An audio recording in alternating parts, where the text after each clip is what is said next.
Assalamualaikum warahmatullahi wabarakatuh. Alhamdulillah, alhamdulillahilladzi anzala sakinata fi qulubil mu'minin liyazdadu imanahum ma'a imanihim.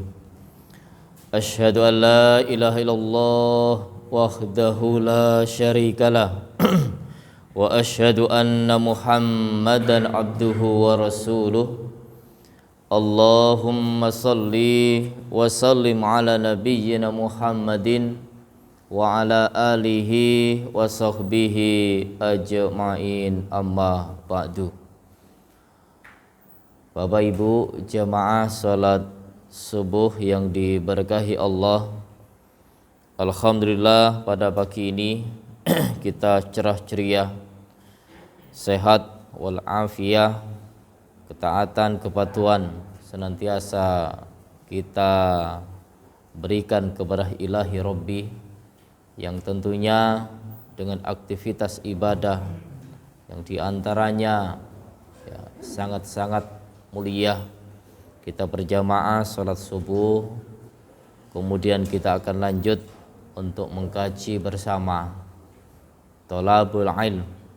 Rasul SAW sudah pernah menyampaikan, man kharaja fi thalabil ilm fa huwa fi sabilillah hatta yarji'a. Siapa yang keluar untuk mencari ilmu, maka orang tersebut masuk kategori sabilillah sampai orang itu kembali ke tempat tinggalnya. Banyak nilai-nilai kebaikan kita dapati.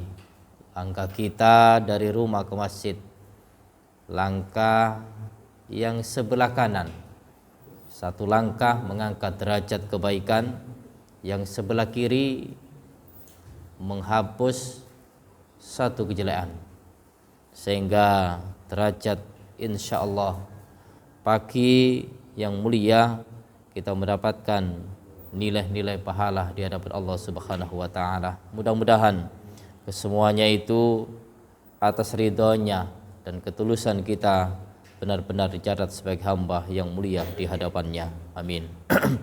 Salawat dan salam semoga tetap terlimpah kepada junjungan kita Rasul kita Muhammad sallallahu alaihi wasallam. Baik Bapak Ibu jamaah salat subuh yang diberkahi Allah, lanjutan dari kitab Lu'lu' wal Marjan, kita masih berada dalam bahasan Kitabus Shalah. Bab yang akan kita sampaikan pada pagi ini yaitu babu taswiyatis sufuf wa iqamatiha. Ya, bab yang menjelaskan tentang menyempurnakan dan mendirikan saf-saf dalam sholat jamaah. Ini hadis kita akan sampaikan yaitu urutan 248, 249 dan 250. Ini nanti ada saling memperjelas dan juga saling keterkaitan dari tiga hadis ini perihal bagaimana cara dan juga selaku imam menjelaskan tentang pentingnya untuk meluruskan shaf dan juga bagaimana cara mendirikan atau menyusun shaf-shaf yang ada dalam sholat jamaah itu. Baik, hadis 248. Hadisu Anas bin Malik radhiyallahu anhu anin Nabi sallallahu alaihi wasallam qol sawwu sufufakum. Hadis dari Anas bin Malik dari Nabi sallallahu alaihi wasallam, beliau bersabda, luruskan shaf-shaf kalian, fa inna taswiyatas sufuf, karena sesungguhnya meluruskan shaf min iqamatis shalah, termasuk bagian dari mendirikan sholat atau menegakkan sholat. Hadis 249 juga dibawa oleh sahabat yang sama. Hadis Anas bin Malik anna Nabiya sallallahu alaihi wasallam qala. Hadis yang bersumber dari sahabat Anas bin Malik bahwasanya Nabi sallallahu alaihi wasallam bersabda, aqimus sufuf. Ya. Ini kalau dimaknai bisa menambahkan dari arti yang di atas tadi, yaitu luruskan, tegakkan saf-saf. Fa inni arakum khalfah dhahri. Karena sesungguhnya saya ini, kata Nabi, melihat kalian di belakang punggungku. Ya, melihat kalian dari belakang punggungku. Kemudian hadis ke-250, hadis Nu'man bin Bashir. Hadis dari sahabat Nu'man bin Bashir radhiyallahu anhu qala, ia berkata, qala Nabi sallallahu alaihi wasallam, Nabi sallallahu alaihi wasallam bersabda, la tusawwunna sufufakum. Nah, ini tegas. Hendaknya kalian benar-benar mendirikan, meluruskan saf-saf kalian. Au la yukhalifannallahu baina wujuhikum. Atau Allah akan menjadikan wajah kalian. Di hadis yang lain baina qulubikum, yaitu hati-hati kalian berselisih. Nah, ini 3 hadis perihal tentang penyusunan shaf atau yang perlu disampaikan oleh imam ya, terhadap jamaahnya agar shaf-shaf yang telah didirikan ini benar-benar sesuai, benar-benar rapi, benar-benar rata, sehingga hal ini masuk bagian dari kesempurnaan sholat yang didirikan. Nah, dari 3 hadis ini riwayat Imam Bukhari. Adakah hadis riwayat selain Bukhari? Ya, riwayat selain Bukhari pun juga banyak hadis perihal tentang ini. Kami nukil riwayat dari Imam Nasa'i, Imam Abu Dawud, dan dinilai sahih oleh Imam Nasruddin Albani. Sahabat yang membawa juga Anas bin Malik, yaitu an Anas bin Malik anna Nabiya sallallahu alaihi wasallam qala. Dari sahabat Anas bin Malik bahwasannya Nabi sallallahu alaihi wasallam pernah bersabda. Redaksinya berbeda, tapi maknanya nanti mengarah satu arah. Rasu sufufakum. Ya, rapatkanlah saf-saf kalian. Wa qaribu bainaha wa khadu bil a'nak. Ya, wa qaribu, dekatkanlah antara saf-saf. Wa khadu bil a'nak, dan sejajarkanlah a'nak, ya, unuk, leher-leher kalian. Fawalladzi nafsu biyadihi wa fawalladzi nafsu Muhammadin biyadihi, maka demi Allah, ya, jiwa Muhammad yang berada di genggamannya, inni la arasyayatin tadkhulu min khalalis saf, sesungguhnya saya, kata Nabi, melihat setan-setan masuk ke celah-celah saf, ka'annahal khadaf, seolah-olah seekor anak kambing. Nah, seolah-olah seekor anak kambing. Nah, ini hadis selain riwayat Imam Bukhari. Artinya juga sama-sama menjelaskan tentang meluruskan shaf, merapikan shaf, sekaligus merapatkan shaf itu. Nah, dari sekian banyak hadis ini isinya bahwa di dalam sholat selaku imam hendaknya menyampaikan untuk merapatkan shaf. Di antara redaksi Rasul memberikan contoh sawwu sufufakum, luruskan shaf-shaf kalian. Kemudian redaksi riwayat Abu Dawud tadi adalah rusu sufufakum, yaitu rapatkanlah saf-saf kalian. Nah, perintah. Ya, kemudian sampai di hadis yang 250 tadi itu menjelaskan bahasanya itu ketika ada perintah untuk merapikan, merapatkan, meluruskan saf-saf, kemudian tidak mau. Artinya bisa jadi tidak merapikan, tidak merespon atas apa yang disampaikan oleh imam itu. Maka kalau tidak, Allah akan menjadikan hati-hati kalian itu berselisih. Nah, perintah ya, kemudian ada redaksi sampai diancam. Ya. Kalau tidak mau lurus, tidak mau rapi, tidak mau rapat, maka akan dijadikan hati-hati kalian itu berselisih. Ya, sehingga perintah ini tidak mungkin menunjukkan sunnah, tapi menunjukkan wajib. Karena perintah disertai dengan ancaman. Ini yang perlu kita maknai kalau kita memperhatikan dari hukum fikihnya.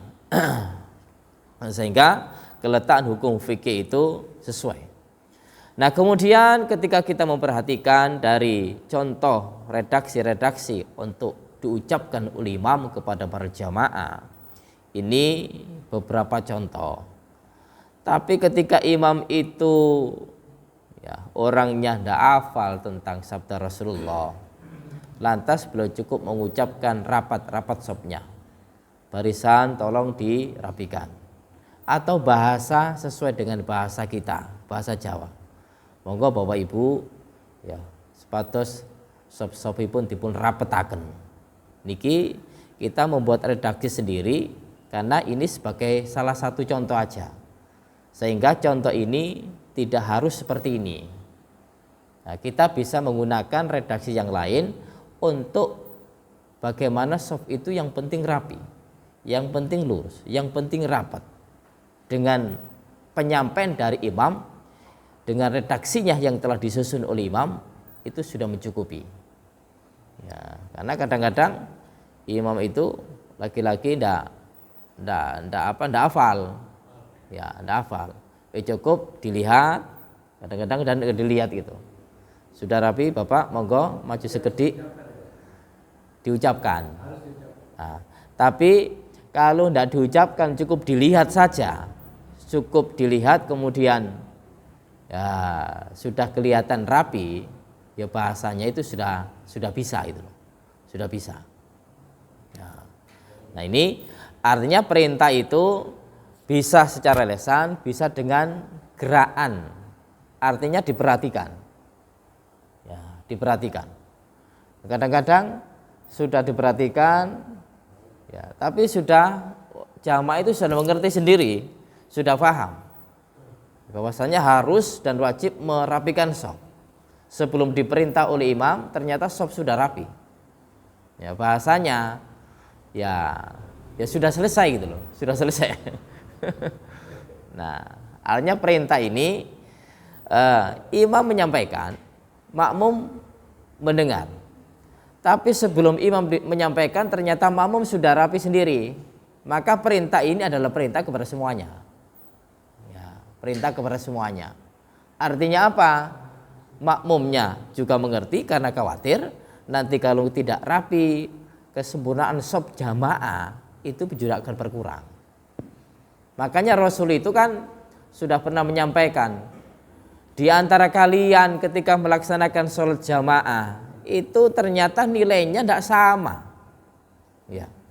Pahalanya tidak sama, ada yang dapat separuh persen, ada yang dapat 40, ada yang dapat 30, ada yang dapat 20, ada yang dapat 10%. Ini gara-gara apa? Bisa jadi dilihat dari kerapian shaf dan kerapatan shaf itu sendiri. Nah, ini yang perlu kita telaah, dan juga ya, niatan kita, pikiran kita, angan-angan kita tidak 100% ya secara keseluruhan untuk bagaimana merasakan daripada kandungan sholat itu sendiri. Ini Allah yang paling tahu, yang mengetahui, dan kita pun juga harus menyadari bahwa pikiran kita itu kadang-kadang kan walaupun kita berdiri mengikuti jamaah, tapi pikiran separuh kita berada di luar, melayang. Nah ini yang mengakibatkan diantaranya kurangnya nilai, ya, kurangnya nilai. Makanya Nabi menyampaikan seperti itu. Memang dalam sholat jamaah itu kan Nabi bilang sholatul jamaati afdhalu min sholatil fard bi 27 darajah. Sholat jamaah itu kan lebih utama daripada sholat sendiri dengan nilai 27 derajat. Yang satu 25 derajat. Ini menunjukkan banyak. Nah banyak. Sehingga sering kami sampaikan bahwa satu makmum, dua makmum, kira-kira dibandingkan dengan makmumnya itu jumlahnya 50, jumlahnya 100. Itu kalau sama. Nah ini kan nampaknya ya kalau gitu cukup 2 orang atau 3 orang saja.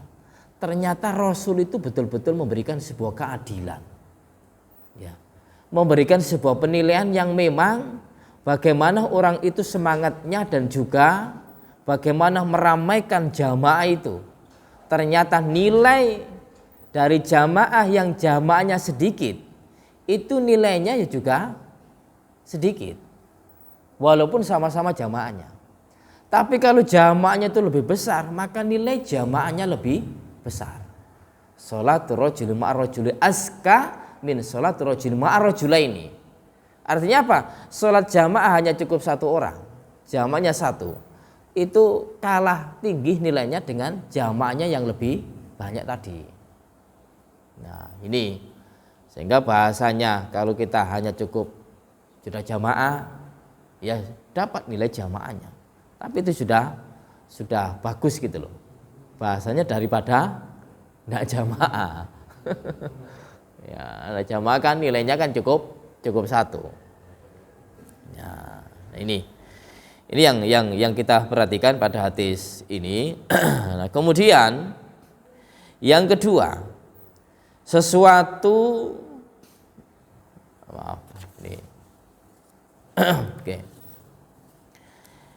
Yang kedua, Rasul SAW dengan redaksi terhadap untuk penyempurnaan dan merapikan soft itu sampai-sampai di hadis riwayat Imam Ahmad, walaupun hadis ini diperselisihkan oleh ulama tentang keabsahannya, ini bunyi redaksi hadis itu seperti ini: la tusawwunna sufuf au latut masanal wujuh, ya, luruskan saf kalian atau wajah-wajah kalian itu akan dihapus. Luruskan saf-saf kalian atau wajah-wajah kalian akan dihapus. Nah, ketika memperhatikan hadis ini, ya, Imam Ibnu Jauzi tidak memperhatikan tentang kualitas hadis, tapi langsung beliau itu membandingkan dan juga mengambil bagaimana makna ayat Al-Quran dalam surat An-Nisa ayat 47 yang bunyinya ya ayyuhalladzina amanu, ya ayyuhalladzina utul kitab, wahai orang-orang yang diberikan Alkitab, aminu, berimanlah kalian bima nazzalna musaddiqan lima ma'akum, dengan apa yang kami turunkan, ya, dengan apa yang kami turunkan, yaitu membenarkan apa yang ada pada kalian. Ya, kitab terdahulu dibenarkan dengan kitab Al-Quran. Min qabli annat misah wujuhan. Ya. Kemudian makna dari redaksi ini, dari Al-Quran ini, yaitu sebelum kami mengubah wajah-wajah kalian, fanaruddah ala adbariha. Nah, kemudian kami putar ke belakang.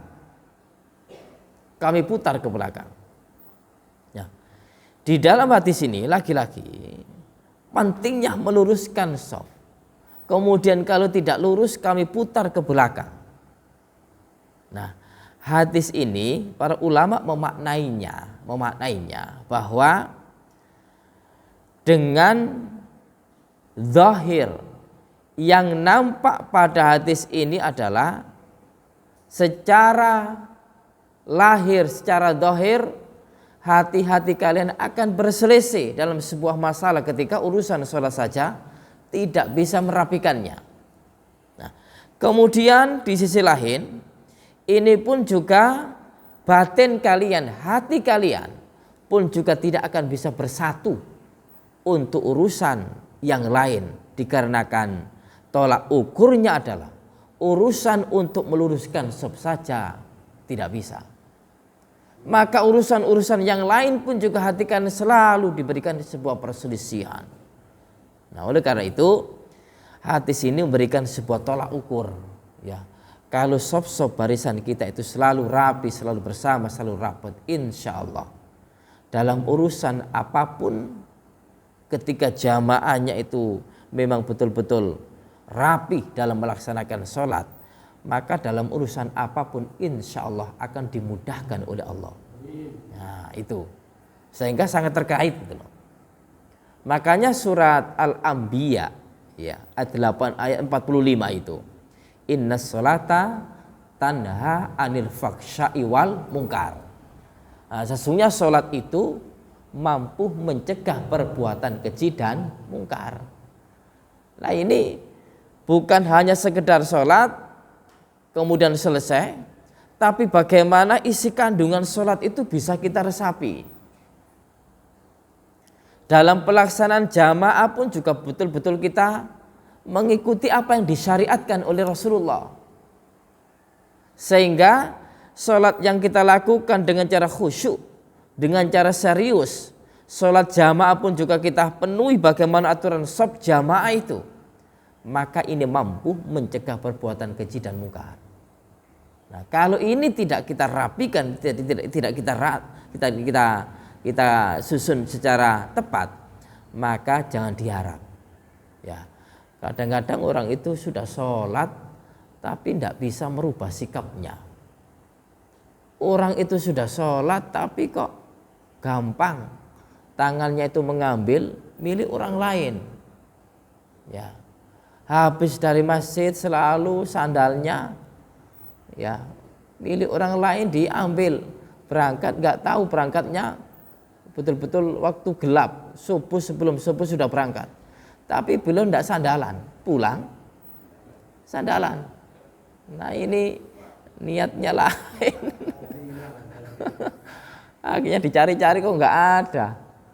Nah, tapi orang yang hilang sandalnya baik aja, mungkin jamaah itu keliru sandalnya. Ya, tahu-tahu sudah dipilih sandal-sandal yang baik-baik. Ini, nah, ndak sedikit itu loh. Ya, atau dia itu, ya, sholat, sandalnya memang bagus, tapi sandal orang lain yang bagus diambil. Ini beberapa masjid pun juga sering terjadi. Nah, dulu sandal kami pun juga bagus, sandal kulit. Tahu-tahu habis sholat maghrib hilang, tapi tidak di sini, di daerah Tanggulangin. Nah, itu sering kali sandal hilang. Teman gue juga hilang sandalnya. Nah, makanya teknik sini untuk meletakkan sandal ini kan bagaimana banyak teknik cara, ada yang ada lokernya. Ini masjid-masjid yang besar-besar. Kemudian bukan loker tapi si jamaahnya sendiri pun juga hati-hati. Akhirnya yang satu taruh pojok, yang satu taruh pojok. ini cara itu loh. Orang-orang banyak ngajari seperti itu. Sehingga kalau ada orang mengambil, nyarinya kesulitan. Ya, nyarinya kesulitan. Nah, kemudian masjid-masjid besar itu kan dikasih kresek. Nah, apalagi di Madinah di Masjidil Haram. Ya masuk kresek sudah dikasihkan, plastik itu dikasihkan. Kalau enggak itu Ya memang banyak loker. Tapi ya itu terjadi wallahu alam, bisa jadi langsung dibersihkan oleh tukang bersihnya itu, bisa jadi ya ada yang mengambil. Tapi yang jelas untuk ukuran-ukuran Masjidil Haram, ukuran-ukuran Masjid Nabawi, kita memang betul-betul harus ya ikhlas ketika ada sesuatu yang kita itu ya kehilangan atau keliru, karena kondisi itu sulit untuk kita menuduh orang lain. Sudah ikhlaskan saja, mudah-mudahan apa yang dipakai oleh orang lain itu juga dimanfaatkan. Ya, makanya ketika kita itu mau beramal, kadang-kadang nggak sengaja, tapi kita itu harus kadang-kadang nggak sengaja, kemudian kita nggak mau. Jangan. Ayo kita letakkan jiwa kita ketika kita beramal tidak sengaja, maka ketidaksengajaan itu akan berubah menjadi baik ketika keikhlasan kita itu muncul. Seperti sandal kita satu hilang, jatuh, maka segerakan satunya itu jatuhkan. Bahasa cek ditemu wong pisan. Nah, kalau satu kemudian wis bapak nggak mungkin diambil orang lain, kemudian ini satu dibawa, terus buat apa gitu? Jadi kan masih jiwa pelit kita itu masih muncul itu. Nah ini, kemudian ya banyak itu loh perkara-perkara yang kadang-kadang kita itu ya belum memunculkan keikhlasan yang tiba-tiba. Karena tiba-tiba itu pun juga penting dan harus ya terbiasa untuk munculkan sesuatu itu. Maka kadang-kadang orang beli pulsa yang tidak pakai pulsa gesek itu, tahu-tahu ditanyain nomornya berapa, hafal nomornya, ternyata keliru satu nomor saja masuk ke HP orang lain. Nah terus gimana? Apa kita nggak terima?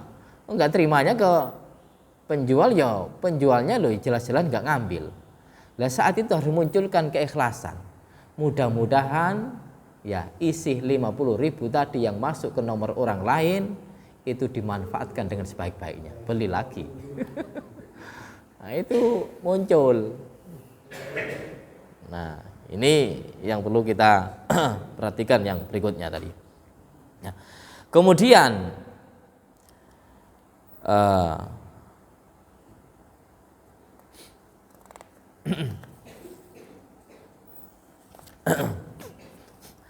makna kandungan dari meluruskan dan merafikan shop. Ya, di hadis yang lain itu bagaimana para malaikat, ya, para malaikat Allah itu meluruskan shop-shop dan barisan mereka, sehingga dalam riwayat Abu Dawud, karena hadis ini banyak yang keterkaitan dengan hadis ini, riwayat Abu Dawud, riwayat Imam Nasai, riwayat Ibnu Majah dan juga Imam Ahmad, Rasul SAW mengatakan, ala tasufuna kama tasuful malaika. Tidakkah kalian bersof bagaimana para malaikat itu menyusun sof inda robbiha ketika menghadap Rabbnya atau di saat menghadap Rabbnya. Fakulna ya Rasulullah, maka kami para sahabat mengatakan, wahai Rasul, wa kaifa tasuful malaika inda robbiha, dan bagaimana para malaikat itu menyusun sof ketika menghadap Rabbnya. Qala, ya, Rasul mengatakan, yutimmuna sufuf al-ula, mereka itu menyempurnakan sop-sop atau barisan yang pertama, wa yatarasuna fis-saf, dan mereka pun juga merapatkan sop-sop. Artinya gini, bahwa ketika ya menyusun sop, imam menyampaikan kepada para jamaah, yang jelas tersampaikan itu yang nampak di mata imam itu kan sop barisan pertama, dilihat barisan pertama. Lah barisan kedua ini bisa jadi hanya cukup ya rapikan sop-sop kalian. Ini bukan penegasan hanya di sop yang pertama saja. Kalau pertama sudah rapi, ya sudah rapi, maka ini sebagai tolak ukur, baru merapikan sop yang kedua. Sop yang kedua sudah rapi, maka sop yang ketiga rapi berikutnya. Sehingga peraturan dan penyusunan sop ini Jangan membuat sop baru ketika sop yang pertama itu belum selesai. Ya, jangan mengisi kemudian langsung di belakang sendirian atau 2 orang padahal itu masih ada. Sehingga penegasan Rasul SAW ini bahwa sop yang pertama sebagaimana para malaikat itu menyusun sop, ini menunjukkan bahwa sop-sop berikutnya ini harus tersusun rapi juga. Tapi ingat, tolak ukurnya itu adalah sop yang pertama, barisan yang pertama.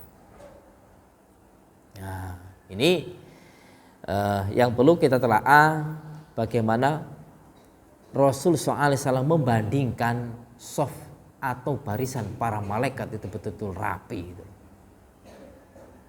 betul-betul rapi. Nah, lalu untuk menjadikan tolak ukur, ya tolak ukur barisan, ya barisan itu adalah diperhatikan bagaimana itu pundak, ya pundak yang tadi bil a'naq, leher. Lalu yang berikutnya itu adalah ini, apa itu, kaki, tumit, ya tumit. Nah maka ukurannya itu adalah tumit.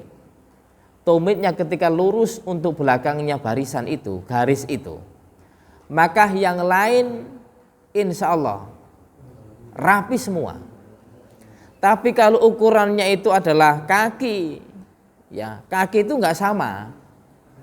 Yang penting belakangnya ini baris, ya barisannya sebagai urutan barisan itu, pas garis terakhir itu, atau garis ke depan ini kalau ini garis ke belakang lah, ya maka tumitnya itu di belakang. Rapi, ini bisa rapi. Ya kalau barisannya itu yang penting barisan sesuai dengan kakinya, ada kaki yang panjang, ada yang kaki kecil, maka susunannya adalah tumit ini sebagai ukuran belakangnya, semuanya di belakang.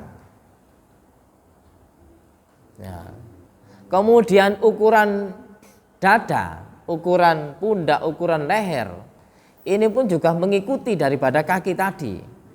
Karena orang itu kan nggak sama besar tingginya, ya pendek tingginya nggak sama, sehingga bahasa tumit tadi, bahasa leher, bahasa pundak itu adalah sejajar bagaimana fisik kita, bagaimana bentuk tubuh kita.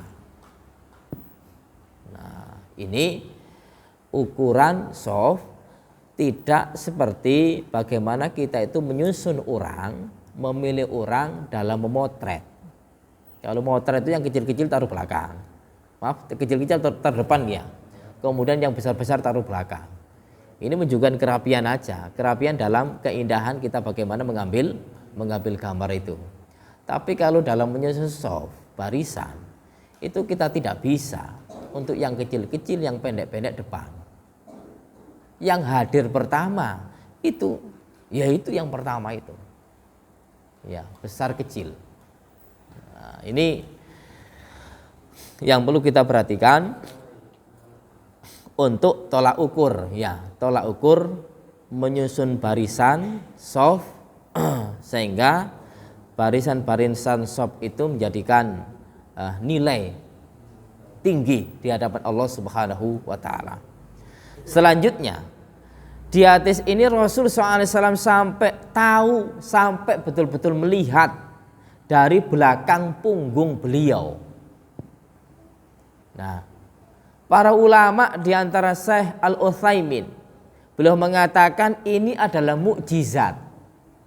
Ya, mukjizat Rasulullah yang beliau miliki saat menjadi imam, dia itu betul-betul melihat bagaimana kondisi imam di belakang. Kemudian beliau pun juga sampai beliau mengatakan tadi, beliau tahu bagaimana setan itu masuk ke celah-celah shaf. Beliau lihat langsung dari belakang. Ini mukjizat. Ya, umatnya jamaah di belakang beliau lihat. Kita kan nggak lihat, nggak punya. Rasul punya. Sampai-sampai kalau ada rame di belakang langsung habis sholat jamaah dipanggil. Ya, kemudian tahu pernah sholat subuh sholat subuh. Kemudian ada 2 orang di belakang, 2 orang di belakang nggak sholat. Ya, itu Rasul tahu. 2 orang di belakang tolong panggil sekarang ke sini. Ya, ternyata apa? Dia gemeter dipanggil Rasulullah. Rasul kok tahu itu loh. Ya, ternyata ditanya kenapa kamu nggak sholat bersama kami. Rasul, kami sudah sholat di kampung kami. Artinya sholat jamaahnya di luar, kemudian masuk ke Masjid Nabawi, berada di belakangnya. Dia tidak mendirikan sholat jamaah berserta Rasul dan para sahabatnya. Beliau ditanya, Rasul sudah sholat di kampung kami. Ya maksudnya Rasul bilang, kalau engkau sudah jumpai jamaah walaupun engkau sholat, ikuti sholat jamaah, itu sunnah bagimu. Sunnah bagimu. Itu sholat lagi. Itu adalah sholat sunnah.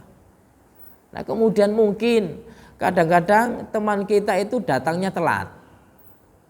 Datangnya telat habis. Sudah salam baru datang. Tapi niatan itu betul-betul kuat ingin melaksanakan sholat jamaah. Ternyata di sini habis sholat jamaahnya. Lalu Rasul pernah kejadian seperti ini. Apakah ada di antara kalian yang ingin bersedekah? Nah, apa Rasul? Yaitu engkau hendaknya ikuti. Ya, temanmu yang sekarang ini telat, kemudian tidak ada teman untuk sholat jamaah, maka engkau menyertainya untuk ikut sholat jamaah lagi, itu adalah sodako bagimu. Oh, ini pernah nggak kita lakukan?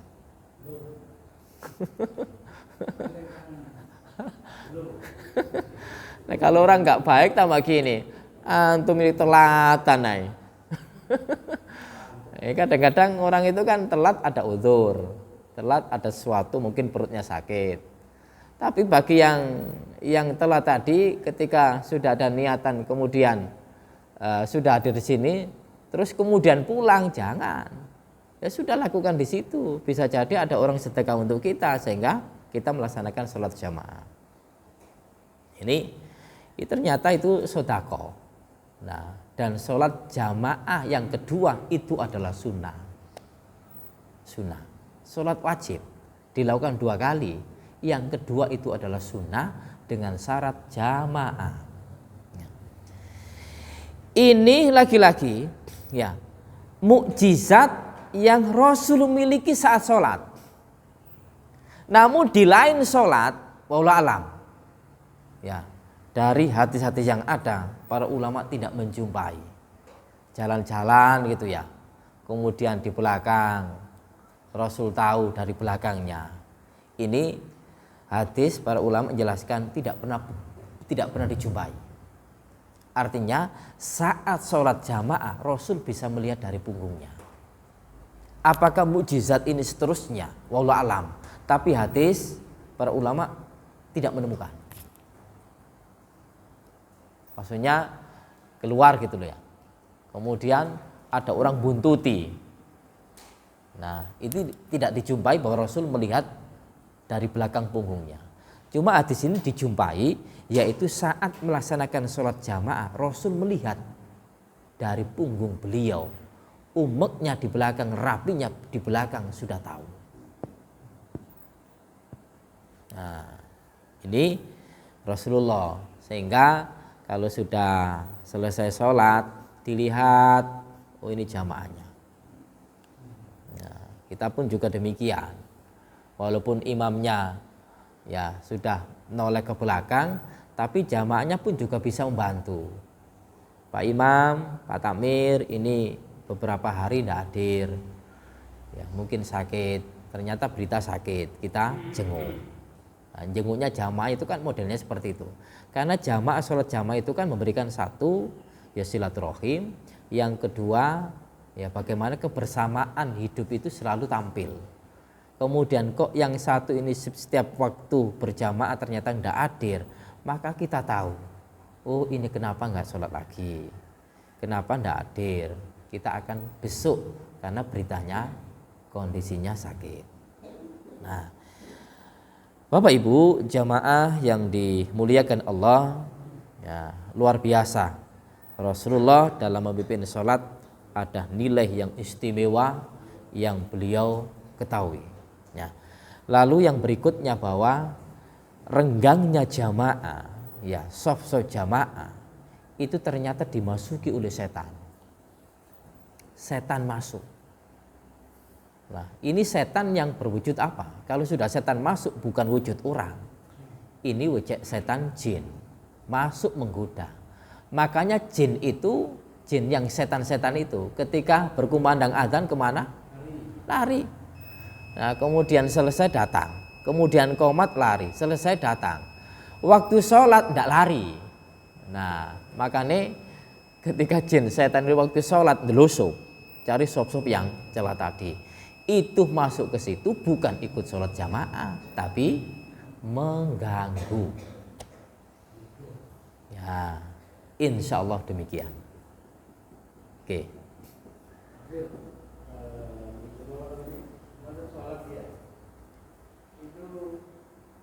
Yang mengatakan udah sholat kalian berjawab tangan, kalian tahu kenal kiri kanan seperti itu.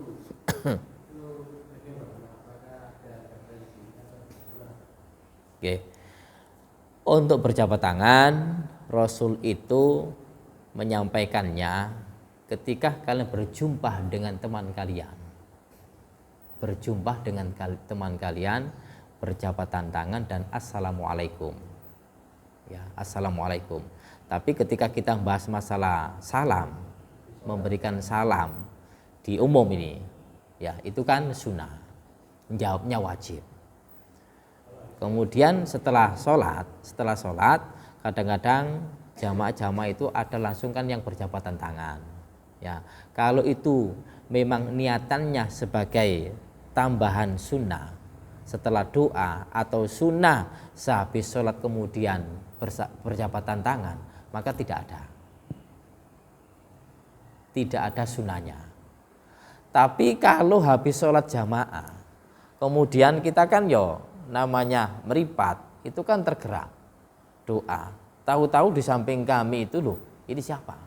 Loh, ini ternyata teman saya dulu, atau baru kenal, atau ya pingin ya lebih dekat lagi, maka saat itu berjabatan tangan tidak mengapa. Nah, gitu. Jadi tidak ada kaitan dengan urusan sehabis sholat tadi, sehingga cukup berjabatan tangan karena memang baru tahu, oh ini teman kami, terlepas dari urusan sholat. Sehingga bahasanya, tegasnya, sehabis sholat langsung berjabatan tangan itu tidak ada sunnah. Yang sunnahnya adalah baru ketemu kemudian berjabatan tangan. Itu sunnah. Saya ketemu tapi maksudnya